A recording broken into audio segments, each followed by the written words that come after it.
你有没有发现，那些从小到大最让人省心的孩子，到了中年，往往是过得最不快乐的那批人。他们拿到了所有人的赞许，却唯独弄丢了自己。不是你不够努力，也不是运气亏待了你，是你用半生习得的听话，早把生命力困在了一张密不透风的网里。你在网里接住的所有认可，所有安稳，都是用自我的碎片一点点换来的。每一次妥协，都是一块碎片的脱落。今天我们就来讲一个关于听话的故事。夜半的阳台晾着半干的衣物，风卷着城市的微光掠过栏杆，带着些许凉意。林慧握着那根旧竹制晾衣杆，指腹摩挲着杆身被岁月磨出的温润包浆，触感像极了外婆当年握着她的手时的温度。这根杆子跟着她快30年了，从外婆家的老院到她独自拉扯女儿的出租屋，搬了3次家，扔了无数旧物，唯独这根杆始终没丢。女儿今天又在饭桌上小心翼翼地问：妈妈，我能不能不学钢琴，去学画画？她下意识想皱眉，那句钢琴考级对升学有用已经顶到了喉咙口，却被女儿眼里藏着的怯懦与期待狠狠刺了回去。就像30年前，她攥着画满小人的作业本，也是站在这样的夜色里，被外婆的声音浇灭了所有欢喜。女孩子家学画画能当饭吃，好好读书，考个稳定的工作，才是听话的好孩子。那时外婆刚送走外公，一个人扛起全家的生计，鬓角的白发比夜色还沉。林慧就站在阳台角落，看着外婆握着这根晾衣杆，一下一下捶打被单上的褶皱，力道均匀，却像捶在她心里那些不合时宜的念头上。她默默把作业本藏进床底最深的角落，从此成了亲戚口中最省心的孩子。按时完成作业，考上重点中学，填报长辈眼中稳妥的师范专业，毕业后进了公办学校当行政，再后来独自抚养女儿，又成了别人眼里坚强懂事的单亲妈妈。竹竿的影子落在阳台的瓷砖上，被风拉得忽长忽短。她想起上周整理旧物，从樟木箱底翻出了那本作业本，纸页已经泛黄发脆，画里的小人却还带着鲜活的线条，眉眼间全是她如今早已遗失的雀跃。那一刻，她突然惊醒，自己这大半辈子都在握着这根听话的晾衣杆，亲手捶打自己的欲望。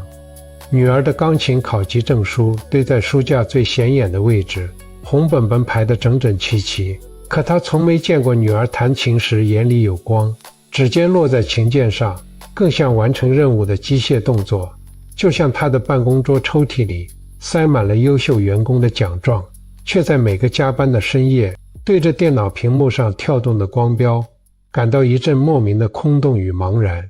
刚才女儿回房间前，轻轻拉了拉她的衣角，说：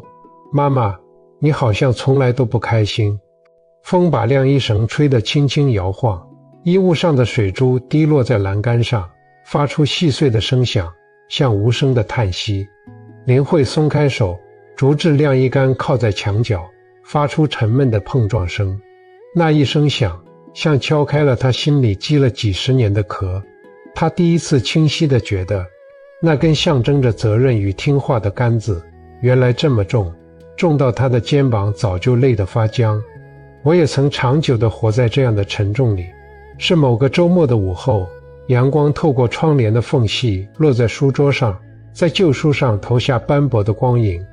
我整理旧书时，指尖蹭过一沓厚厚的信封，翻出了大学时期写给前女友的信件，大多是刻意的讨好。她偏爱文艺，我就硬着头皮读那些晦涩的诗集，在信里堆砌生硬的华丽辞藻。她说安稳最可贵，我就把想做自由撰稿人的念头狠狠咽回去，在信里认真附和，找个大公司才是正经事。其中夹着一封没寄出去的草稿，字迹潦草的像在挣扎，写着：我其实一点也不喜欢那些诗集，我想写的是菜市场的吆喝，巷口的馄饨香，是市井里的烟火气，末尾画了个潦草的叉，被一张泛黄的便签盖住。便签上是我自己的字，力道很重，别任性，多迁就才能留住这段感情。那一刻，指尖触到纸页的粗糙质感，突然就想起大学毕业聚餐时，他举着酒杯说：“你真好，永远都懂我，永远都顺着我。”我笑着举杯回应，杯沿碰到一起，发出清脆的声响，心里却像堵着一团进了水的棉花，闷得发慌。原来那时日复一日的疲惫早就埋下了根，只是我从没敢正视它。后来我才慢慢明白，乖孩子的疲惫从来不是身体的劳累，而是精神上的慢性耗竭。我们把他人的期待当成了生存的指南针，把自我的需求当成了必须摒弃的洪水猛兽。《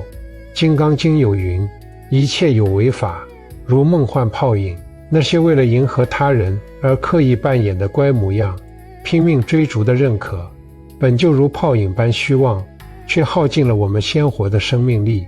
就像把本该自由流淌的溪流硬生生引入别人挖好的沟渠里。沟渠看着规整，可溪流只能顺着设定的轨迹缓慢流动，再也没了奔涌的灵气，慢慢失去了鲜活的生命力。这种浩劫藏在日常的细碎里。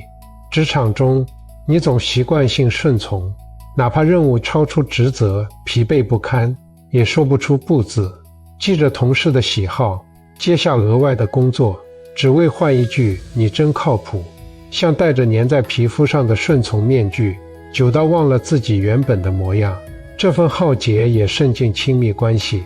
你总优先迁就对方，推掉聚会，搁置梦想，把自己的需求压在心底，以为这是爱，却在日复一日的妥协里弄丢了自己。你总点他爱吃的菜，去他想去的地方，直到他问你想吃什么，你才惊觉自己早已想不起喜欢的味道。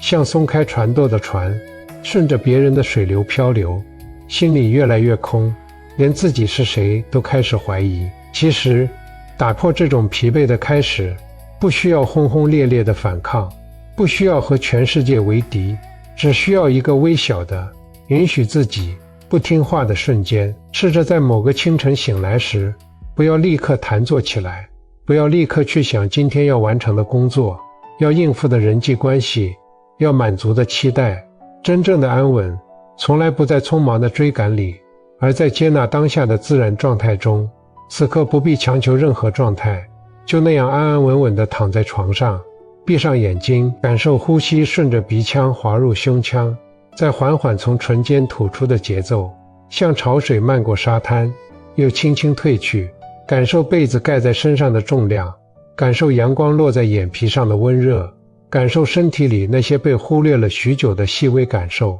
或许是肩膀的酸胀，或许是指尖的微凉。然后试着轻声问自己，此刻我想做什么？不是我应该做什么，不是别人希望我做什么，只是纯粹的发自内心的渴望。是想赖床5分钟，感受被窝里的余温，还是想喝一杯温热的牛奶，让暖意漫过喉咙？是想翻开一本一直没来得及读的书，让文字慢慢流淌，还是想对着窗外发一会儿呆，看云飘，听鸟叫？不用评判这个念头是否合理，不用担心是否浪费时间，只是单纯的允许它存在，然后试着去满足这个小小的渴望。如果想赖床，就多躺5分钟，不用焦虑。如果想喝牛奶，就起身倒一杯，慢慢品尝。在这个过程里，暂时放下所有外界的标准，只专注于自己的感受。赖床时身体的放松，喝牛奶时舌尖的温热，发呆时心里的平静。这个微小的练习，就像在密不透风的网里撕开了一个小小的口子，让阳光照进来，让新鲜的空气流进来，让你重新感受到，我是可以为自己做选择的，我的感受是重要的，我不必永远活在别人的期待里。傍晚的霞光漫过窗棂，落在窗台上的玻璃杯上，折射出细碎的光斑。温柔地洒在地板上。林慧把那根旧竹子晾一干，轻轻收进了储物间的角落，不再让它占据阳台的显眼位置。转身走进女儿的房间时，脚步都轻快了些。女儿正趴在书桌上画着什么，画里的小人歪歪扭扭，却透着一股不管不顾的欢喜，充满了生气。她轻轻坐在女儿身边，没有说话，只是静静地看着那些线条在纸上蔓延。女儿抬起头，眼里带着一丝惊讶，还有一丝不易察觉的紧张。林慧笑了笑，声音放得很软，指着画说：“这个小人真可爱，线条软软的，很有灵气。你想把它画成什么样的？”女儿的眼睛瞬间亮了起来，像被点亮的星星，叽叽喳喳地讲起自己的想法。要给小人画漂亮的裙子，要画开满小花的院子，要用上最鲜艳的颜色。林慧认真地听着，偶尔点头回应，心里那些紧绷了几十年的褶皱，在女儿的声音里